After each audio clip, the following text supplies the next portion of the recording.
मध्य प्रदेश में 2 दिसंबर से धान खरीदी शुरू कर दी गई है। जबलपुर में भी किसानों से समर्थन मूल्य पर धान खरीदी का काम शुरू हुआ है, लेकिन यह काफी धीमी रफ्तार से हो रहा है। गुरुवार तक धान खरीदी का आंकड़ा शून्य था। शुक्रवार से सैपुरा के काकुल वेयर हाउस और शिव वेयर हाउस जैसे कुछ केंद्रों पर खरीदी शुरू हुई है। जिले में धान खरीदी के लिए 86 केंद्र बनाए गए हैं। किसानों ने इन केंद्रों के लिए स्लॉट बुक किए हैं, लेकिन अब तक खरीदी का काम सुचारू रूप से शुरू नहीं हो पाया है। गुरुवार तक अधिकांश किसान खरीदी केंद्रों पर नहीं पहुंचे। कलेक्टर दीपक सक्सेना ने धान खरीदी के कार्य की समीक्षा की है। उन्होंने बताया कि फिलहाल कुछ केंद्रों पर ही खरीदी चल रही है। संभवतः सोमवार से सभी केंद्रों पर काम शुरू हो जाएगा। किसानों को भी किसी तरह की परेशानी नहीं होगी। देखिए, लोगों ने कुछ केंद्र चालू हुए हैं, कुछ स्लॉट बुकिंग चालू हुई है। मुझे लगता है सोमवार के बाद जो है धान खरीदी में तेजी आएगी।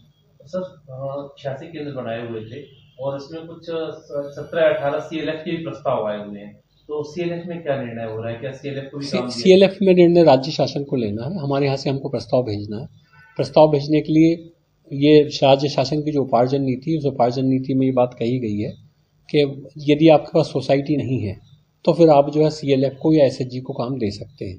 तो अभी हमारे यहाँ जो स्थिति है, पाटन और मझौली को छोड़ के बाकी सभी जगह हमारे पास पर्याप्त केंद्र बन चुके हैं। सोसाइटी हमारे पास पर्याप्त है।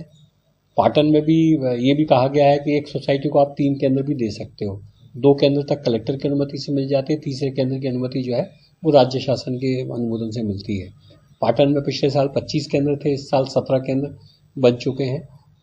4 सोसाइटी तीसरा केंद्र लेना चाहती है, उसका प्रपोजल राज्य शासन को गया है। 4 CLF के प्रस्ताव आए हैं, उसका परीक्षण कर रहा है। कुछ कागजात की कमी थी, उन्होंने आज प्रस्तुत कर दिए हैं, जो मुझे जानकारी मिली है। जिला उपार्जन समिति उसका परीक्षण कर रही है और सोमवार या मंगलवार को प्रस्ताव जो है वो राज्य शासन को भेज देंगे। प्राथमिकता समितियों की होगी। उपार्जन नीति के अनुसार प्राथमिकता जो है सोसाइटियों को देना है। सर दूसरा ये कि मिलर्स हड़ताल पर चल रहे हैं, तो पुराना बारदाना नहीं आया। मध्य प्रदेश की हर पल की ताजा खबरों व हमसे जुड़े रहने के लिए हमारे YouTube चैनल को लाइक व शेयर और सब्सक्राइब करें, ताकि हम आपको हर खबर आप तक पहुंचा सकें। जुड़े रहने के लिए धन्यवाद।